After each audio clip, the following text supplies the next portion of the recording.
Oh my God. Happy almost New Year. All right. We are here. It is December the 28th. Welcome back to another episode of the Nurse Doc Show. I racked my brain trying to think of what I could do to bring into the new year. And I said, Wesley, dig a little bit deeper because it was going to be something very superficial. But then I thought about it like, okay, dig deep. What are we going to think about? And I pulled from not just myself, but my friends who also struggle with this particular issue. Every year, we start with these New Year's resolutions. We're going to do things differently. We're going to be better in one particular area. And one area I feel like continuously shows up in everybody, no matter what race you are, no matter what gender you are, no matter what sexuality you are. And that's the idea about weight loss, body goals, and different things like that. Now, don't get me wrong, the doc could always stand to lose a little weight. But the level of other things that it brings on, I mean, is shared by some people, but not by all people. So I'm incredibly excited to have on two experts in the area because some of you who know me know that this isn't my specialty. So I said, reach out, find people who you respect in the area as therapists, and bring them on. So we're going to talk a little bit about them. First, I want to talk about thank you guys so very much. My YouTube channel, if you haven't checked it out, at the Nurse Doc, recently reached our 2,000 subscribers. So I'm incredibly excited, and 75,000 views.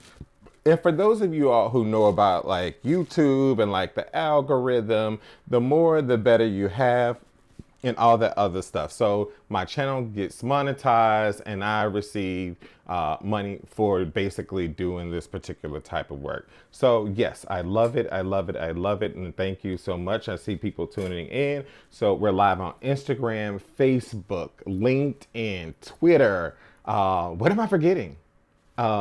Periscope. And I feel like I'm getting one more. Okay. So yeah, so I'm all over the internet. Please tune in. But now we're gonna go to the commercial.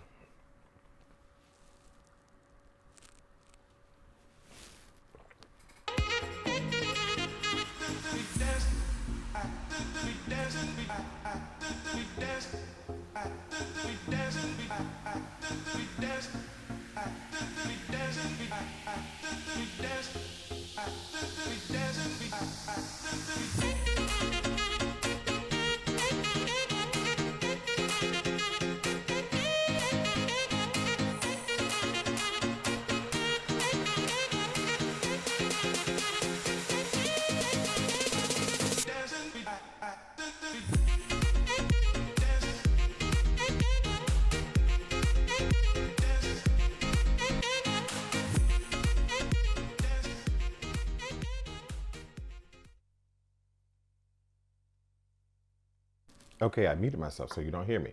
All right, guys, so please let me know that you're hearing me out there live in internet world. I can't say TV land just yet. That's a big secret that's coming out. So I'm going to talk about my two therapists who are coming on. First, I'm going to have on Afton Storno. She's a therapist. She's a licensed marital family therapist. Tongue twister for me. In Atlanta, Georgia. She has a very successful practice. She's been practicing for over 10 years in the area of specialty with couples, in the area of eating disorders. And I'm going to let her talk and introduce herself more. I also have tonight Catherine or Kate Mink, who's a licensed clinical social worker. She holds an MSW. She practices in the beautiful city of Los Angeles. Being a New Yorker, I'm a little bit jealous to have her on because I know the weather there is amazing for Christmas. Actually, we're having amazing weather.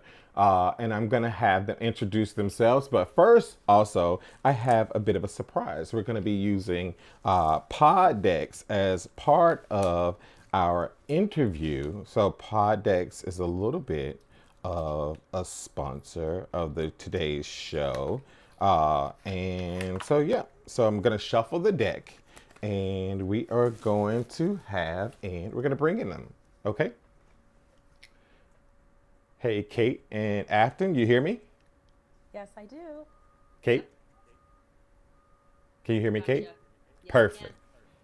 Perfect, perfect, perfect. So I'm going to turn up Kate's audio just for a second because I hear you lightly, but maybe everybody sometimes out there hear you better. Can you speak again for me, Kate? Sure, how's that? Awesome, awesome, super duper awesome. So, guys, thank you so much for agreeing to do the show as short with as short notice as this week. I know you have very, very busy practices, and you got patients who want to see you, also family responsibilities. So, I can't thank you enough. I would love to start first with Kate. Please introduce yourself, tell people about what you do, and why you chose this particular specialty. Sure.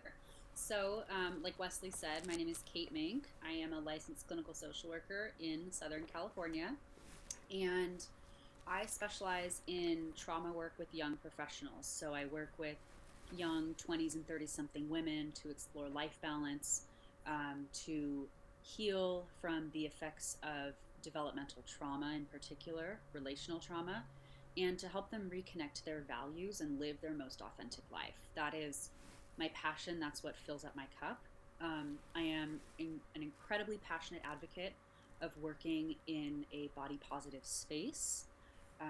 I am aligned with a health at every size model and intuitive eating as well, because as a woman in Western society in Los Angeles, I see and experience firsthand every day the pressures that we are under to maintain standards of perfection. And so I work with folks to offer a sense of self compassion and a softening to this approach of these incredibly high standards that we are inundated with every single day. Wow, that's an amazing, amazing story about the work that you do. Thank you, thank you, thank you. So we're gonna go with again set the pod deck. So this is gonna be a surprise for all of us. Next, Miss Storno, please introduce yourself. Tell people about how you got here, why you chose this specialty, and anything that you would like for them to know. Yes, hello, and thank you, Wesley, for having me. My name is Afton Storno, and like Wesley was saying, I work in Atlanta, Georgia, and I have been doing individual counseling, couples counseling, and family counseling for over 10 years now. And I've been doing multi level layers of mental health treatment, including hospitals, in the school system. Um, and so I've worked on an array of levels. And in doing this work, I've seen a lot of anxiety over the years. And I feel that in working with a lot of clients that the family-based treatment model is very important to me because it provides a great deal of support for the client, which can help with increasing the success in treatment long term. So that's why I really got into the family-based treatment model. Awesome, awesome, awesome. So we're gonna start. I'm gonna shuffle the deck. This is how we're gonna start this episode. Um, oh, that would be so just a personal way because our patients watch, and I feel like our patients oftentimes don't feel like they connect with us or know about us. So the question that I got is, what is the dumbest way that you've been injured? And then we'll go into the topic. Afton, you want to start? Can you repeat that question? I'm sorry. What is the dumbest way, like you hit yourself and said that you've ever been injured? The dumbest way that I've ever been injured? Right. Like, say, for Oh, instance, you tripped over grandma's cat. I think the dumbest way I got injured was just when I was playing tennis one time and I tripped on my own 2 feet and I just fell and I felt embarrassed because everyone was looking at me and I had no other option but to laugh at myself because there was no reason for me to fall. So, Okay, okay. I want to tie this into this conversation. Kate and you? okay. I think for me, um, I have a strange thing where like sometimes my knees will buckle, and so like out of nowhere, and so it's very strange where like I will just trip and fall because my knee just decides to give out. Um, I also have you can't see it, I have a scar on my forehead though from when I was a baby, when I was a young Mm-hmm. kid, like tripping and falling on like a step, and it Uh-huh. just got me right in the forehead. So I've got that lovely reminder. Mm. Okay. All right. Cool. Cool. And so myself, the dumbest way that I've ever been injured. So in being a nurse, I mean that's kind of a we are faced with so many different obstacles. One night I was working. I have no idea the ICU that I worked in, the glass was clear, the door was shut, and I literally was like, I don't know why I was so, because there was no emergency, why I was so determined to get in this room. I literally did not see that the glass and the door was closed, and I hit the door. My face hit the door so hard that I screamed like you would have thought I died. I literally screamed like a girl. Like I was like, ah! And yeah, sorry for your ears, guys. But literally, my coworkers was like, "What happened?" And I was like, "Oh, nothing, nothing, nothing, nothing, nothing." But I was my ego was bruised, my face was bruised. I went to the bathroom. I kind of cried about it because I was like, "Are you kidding me? Are you that dumb that you would walk literally into a door that you closed when you came out of the patient's room?"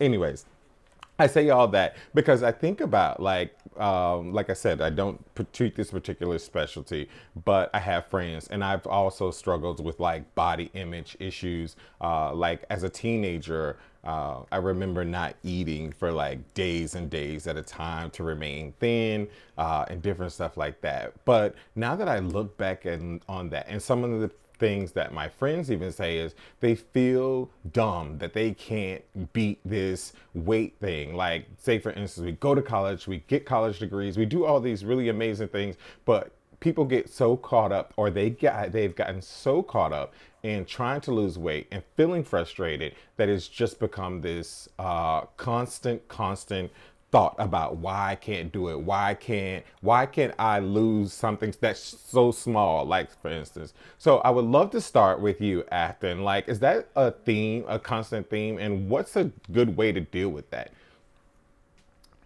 As far as with body image issues, I do see that a lot. And a lot of times, particularly in the young generation, with seeing a lot of anxiety, it's not something that is usually a conscious thing that comes about.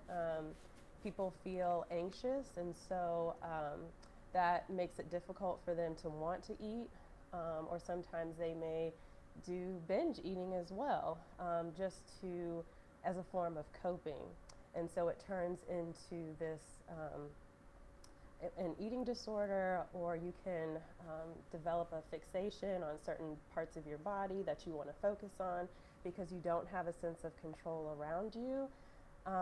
And so to work with that, I really work with a lot of my clients on doing some grounding techniques and Mm. to look at what is going on around them and um, to really release some of that control by seeing within themselves what is going on with me as opposed to looking at external issues that are going on to Hmm. find a sense of control there, but really working on themselves and emotional regulation to help decrease some of the um, body image difficulties that they're having.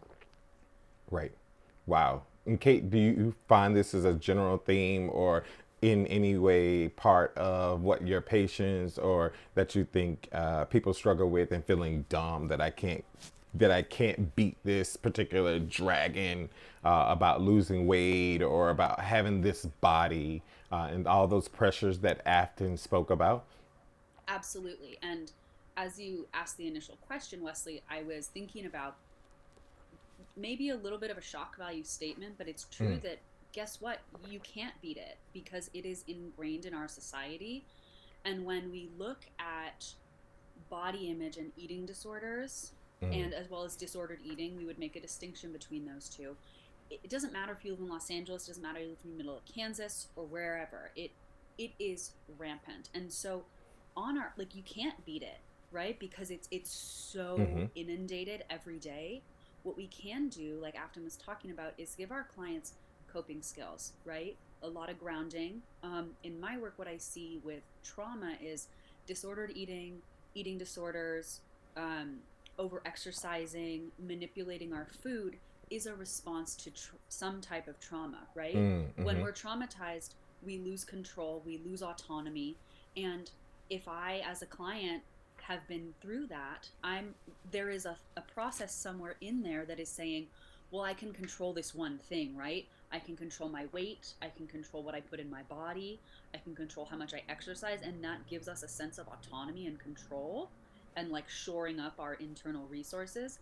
But it's ultimately a false sense of control because the deck is stacked. The deck is stacked with years and years of expectations and standards about body shape, body size, Mm-hmm. color, weight. I mean, all of these things. So the deck is, unfortunately, the deck is stacked, but there are things we can do to support folks through that and focus on the things that are healthy and helpful to control, right? With the anxiety, some emotion regulation tools, right? So that we're not stuffing or purging literally and figuratively. Mm-hmm.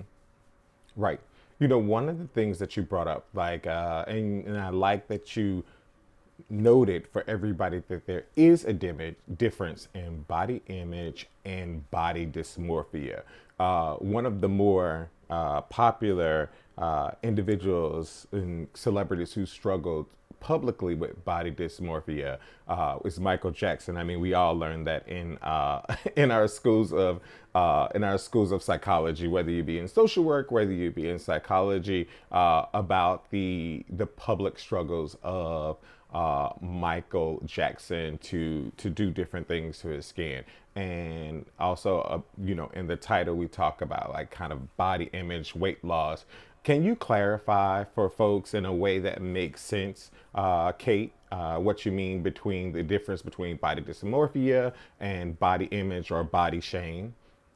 Sure. So if we look, I mean, body dysmorphia is a diagnosable mental health condition that's outlined in the DSM. And that's a whole other podcast for the utility of the DSM and whether it's helpful or not, right? Right. But so I was talking more about like disordered eating versus a like a diagnosable eating disorder. But if we talk about the difference between like poor body image and body dysmorphia is going to be more about an obsession and a fixation on particular parts of the body, right? Whereas with poor body image, you might just have a more generalized sense of I'm wrong, I'm not right, I don't fit, I'm bad, right? So Mm-hmm. the body Mm-hmm. dysmorphia is the dysmorphia is that it's almost like one of those mirrors in a fun house where you do not see things as they actually are about your body. Okay. Yeah. Thanks for that clarification. I mean, like I Sure. said, for myself. Um, Afton, what are your in struggling in people who come into your practice struggling with body image, weight loss? What are some of like kind of like the ways you do to differentiate what the real true challenge is and what you have sitting in front of you, and how would you help a patient when you figure out that difference, the differentiation, and what their true struggle is? So a lot of times when they come in, I'll do an initial assessment to see where they are with their eating patterns to really determine how healthy or how unhealthy their way of eating is and the way their thought process is around their self-image and what they think about their eating patterns. Because what I may see as unhealthy, they may not see as unhealthy. Mm-hmm. And I also have to look at, just different just personal things going on with them related to just what their culture is like and things like that, to also have that to come into play, whether they're vegetarian and that sort of thing, because a lot of times when I see people with eating disorders, they may say that I'm vegetarian, but they're also not getting in the right nutrients that they need um, just to make sure that they're healthy. So vegetarian might um, appear to be healthy, but when you look at how they're actually eating and what their intake is, it doesn't seem like it's nutritious for them. And so we'll look at that, and then also give some psychoeducation on what is considered healthy and healthy eating, and being conscious in the moment while you are trying to eat, and being in the present moment. A lot of times when I see people, will kind of eat in session, and their thought process may either be future based or past focused based, and so they're not in the moment and eating, and seeing what they're eating and feeling it as it's going down.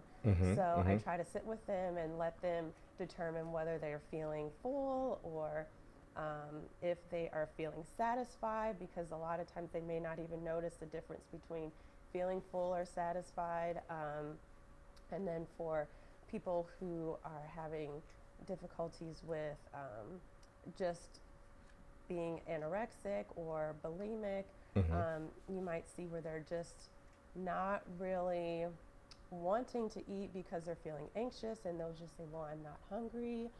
And then we'll talk about, well, what are the times that you are feeling hungry? And so we'll go through a schedule of the times that they actually eat. And so sometimes, you know, depending on their lifestyle, for example, college students, they may think it's normal to eat maybe one time a day.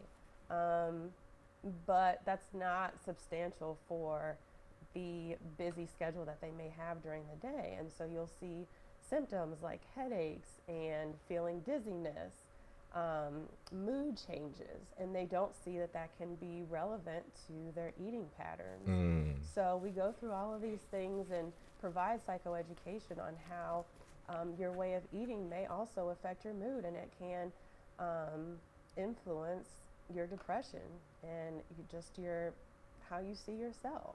Right. You know, it's interesting because now that you brought that up, it made me remember something that I heard on the radio driving this morning. I think it was on BBC, where the commentator made the comment that people are doing intermittent fasting, and whether that be the person eating between the hours of 6 to 8 or twice a week, that it has some significant benefits.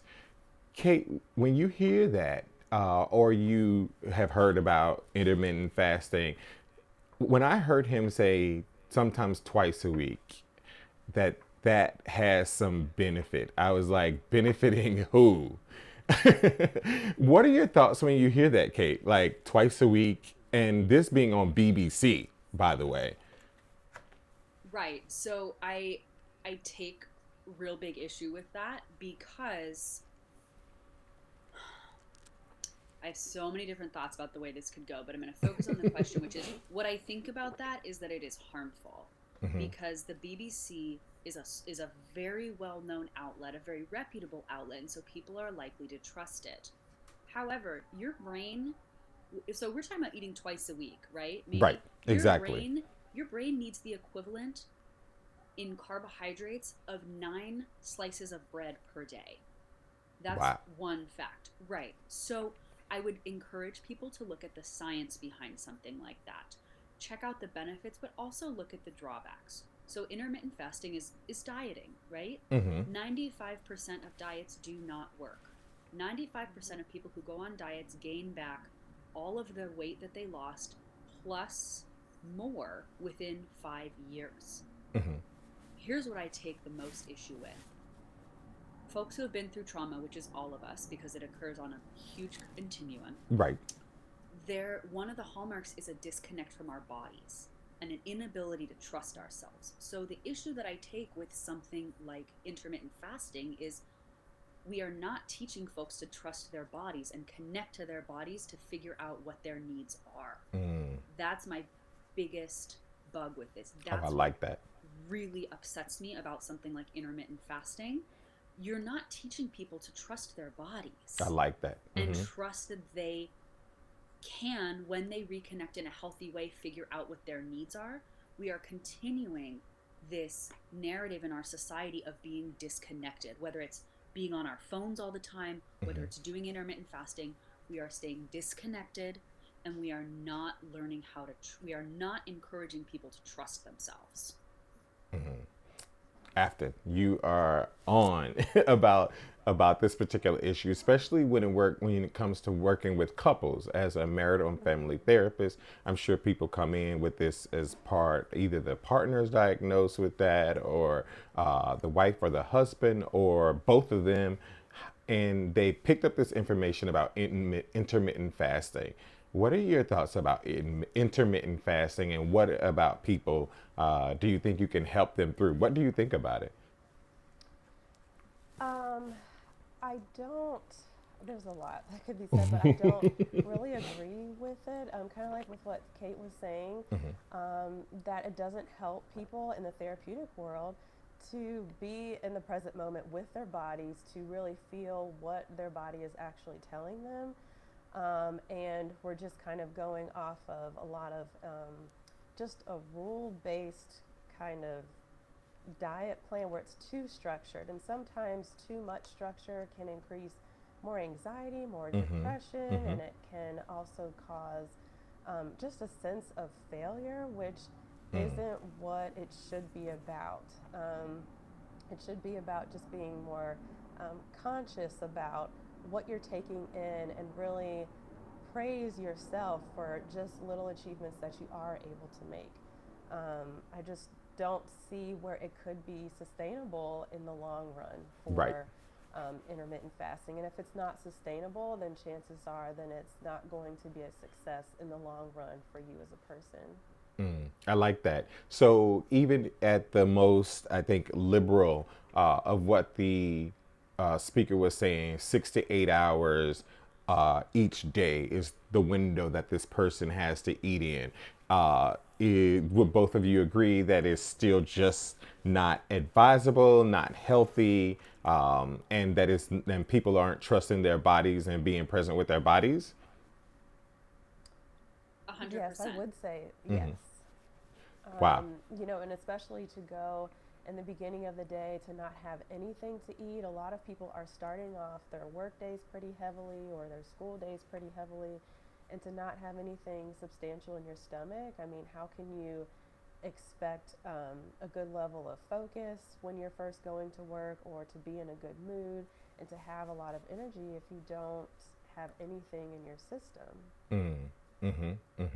Exactly. And I have at least to another question, and after I would love for you to start off about it, is that I personally and people I work with as nurses, we work and we have things like stress eating can be very common in shift work and nurses, and a lot of people who typically do stress eating. How do they manage that, or what do you find is kind of like the underlying reason why people stress eat? Well, I think to start off, it has to do with not being conscious of what's happening in your body when you're first starting off feeling stressed. A lot of people are just continuing to work, feeling stressed, and doing more and more to pile on to their day, but not really taking a moment to see, okay, what am I stressed about? What can I do as a way to calm my system down? And they just keep themselves going. And so you find all of these defense mechanisms that are being used as opposed to using coping skills to help calm yourself. So eating a lot of times just seems like the natural thing to do, because the food intake itself can just calm you down immediately depending on what you're eating. Right. I know I'm a dessert person, so I love eating cakes and all that stuff, but it's not just a healthy practice to use as you're trying to multitask, but also trying to take care of yourself. And doing things like body scanning is helpful. I tell my clients, just be mindful of what are some physical signs that you see within yourself that shows you that you're feeling stressed. Are you getting headaches? Do you notice you have sweaty palms? Are you kind of fidgeting with yourself, in the moment? And to find coping strategies, and not all coping strategies work for everyone. I can't give someone a rule book to say, hey, go and try this. So it is kind of trial and error to see what works best for a person. in the environment that they're in, and to really go by that to help decrease some of the eating patterns that they have. And you, Kate, stress eating. How do we tackle that? First of all, I do it. Let's normalize it. Exactly. Got it. Perfect. So I want to zoom out for a minute and talk about the fact that we place moralistic values on food and eating patterns, right? And I think that can be really problematic. And I feel like there's a narrative here that like stress eating is bad. And one thing I want to say is like it's adaptive, right? It is a response to your body's needs. So here's what I will say I had to throw that in there, but here's what I'll say to answer the question. How do we tackle it?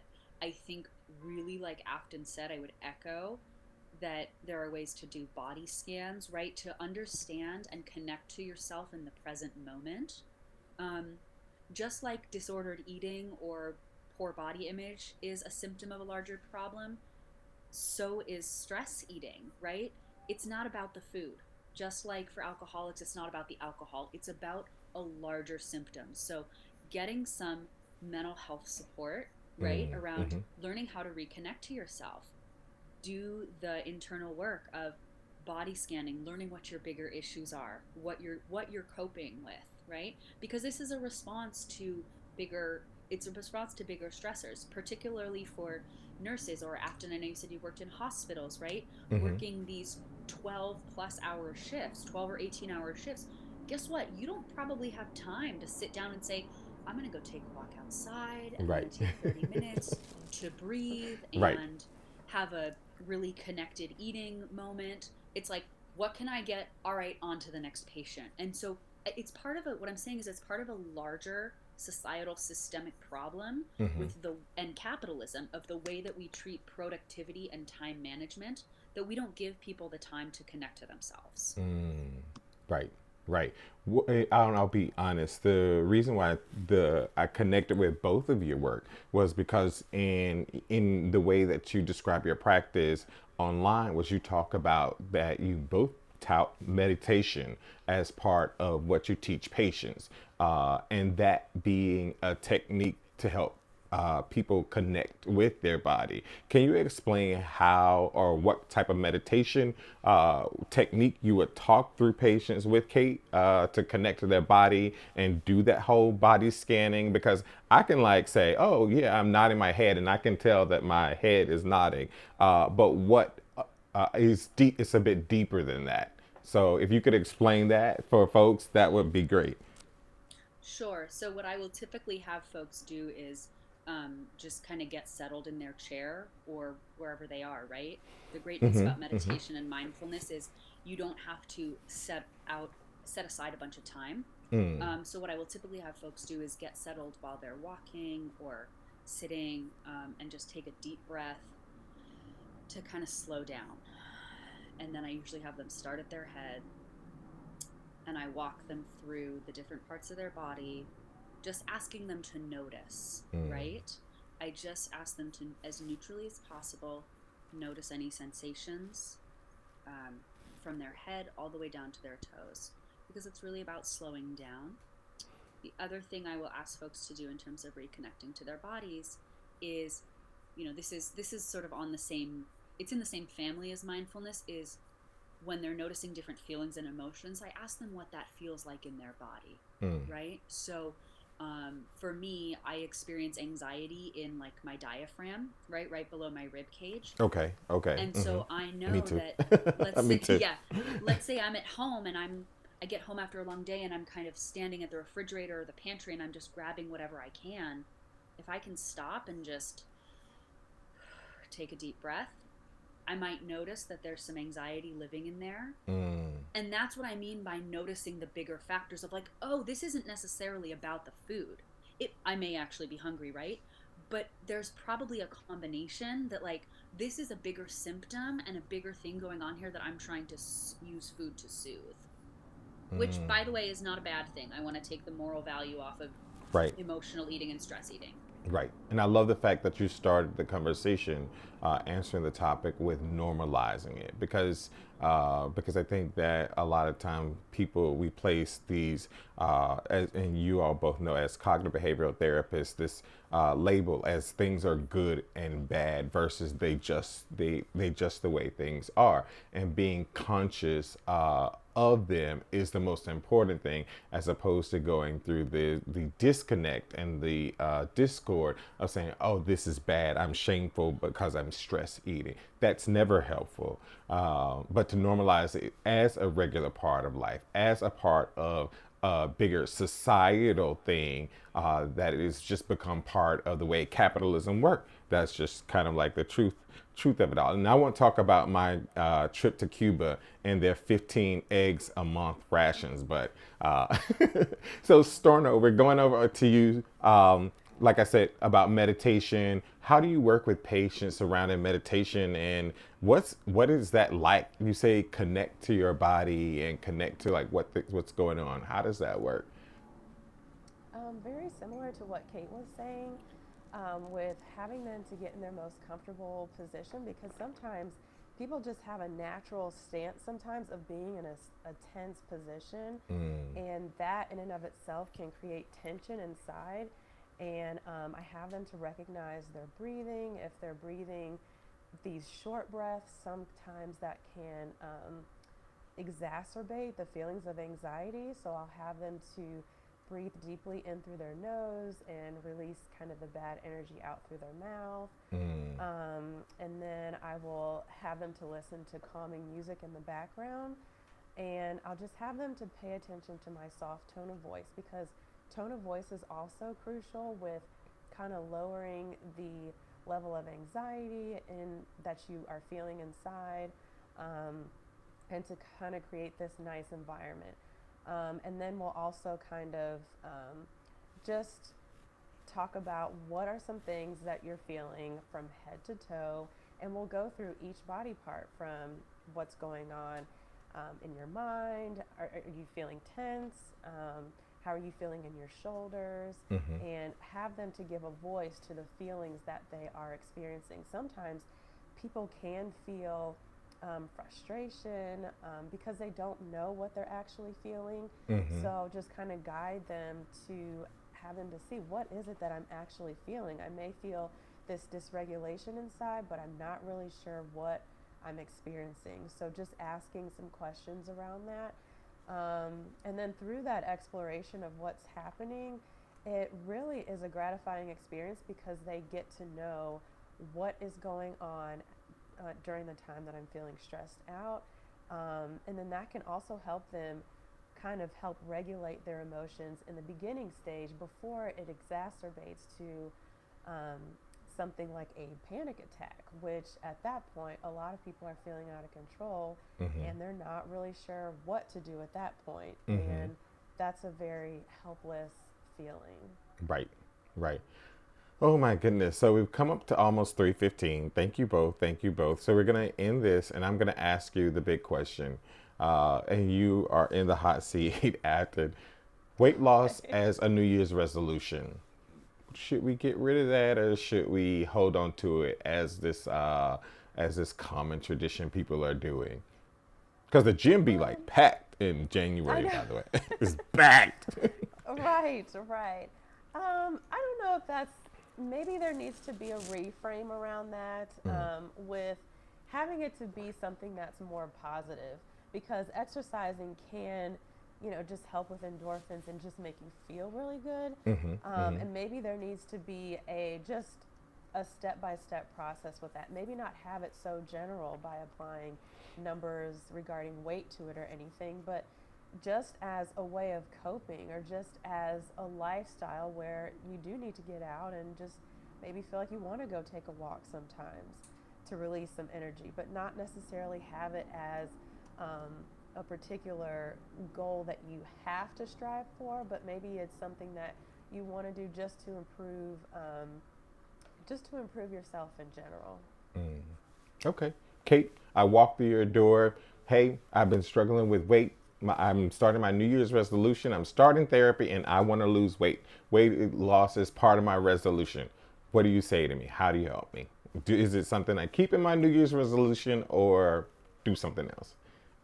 So, as your therapist and provider, I strongly believe that it is my job to support you in whatever your goals are. Awesome. That Great. being said, I would, once we have enough rapport built and there's trust and understanding, I would challenge the motives.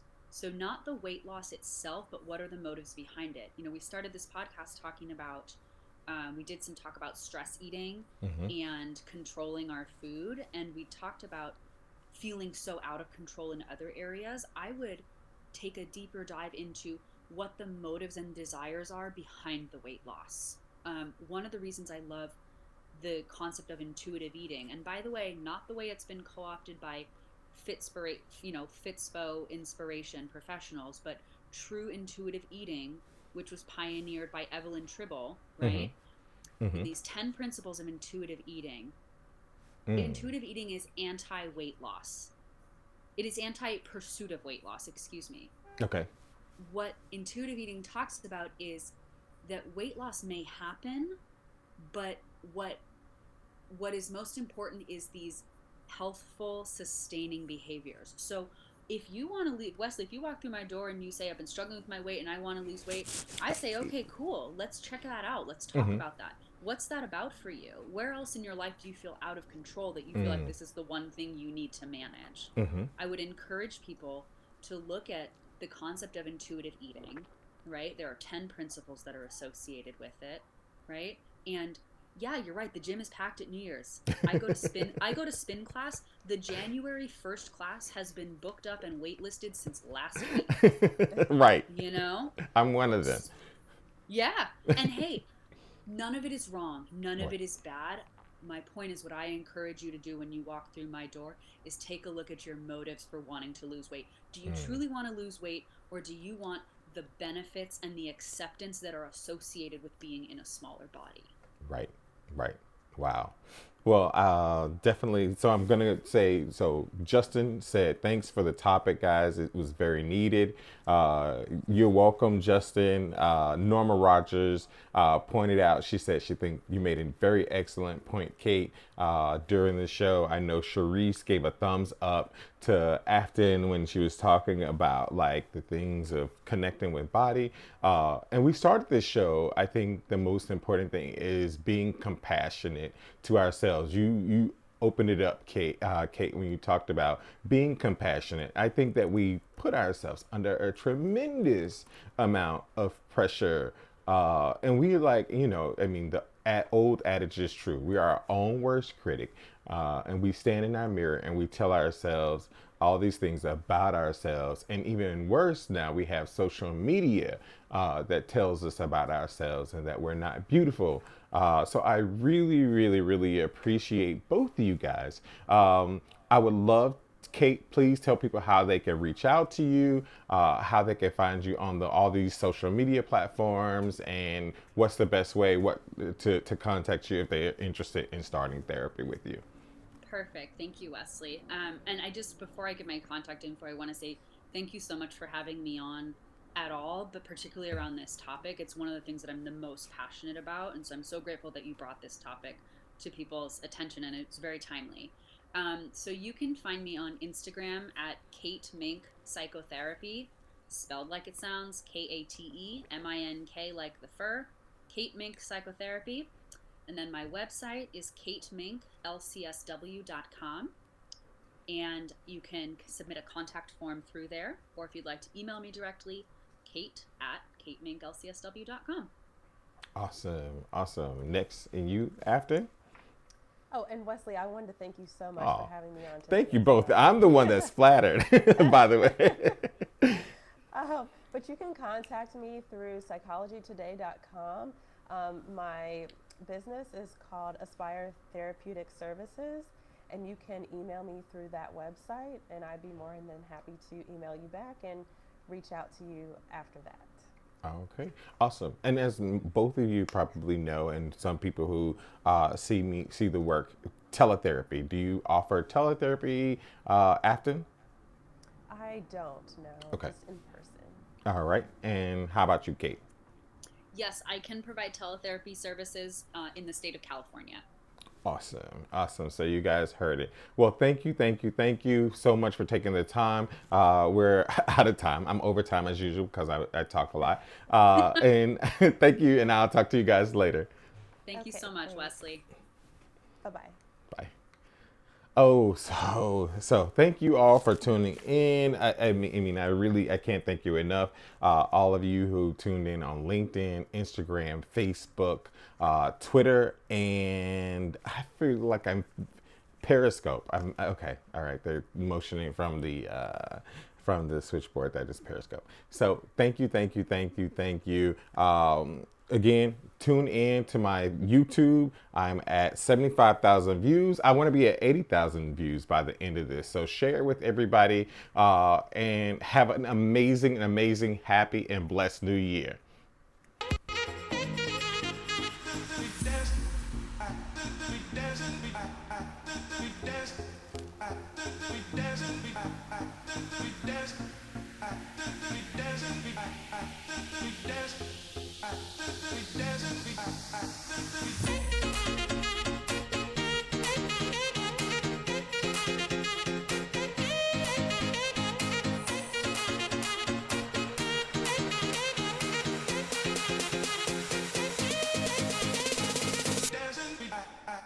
Dancing,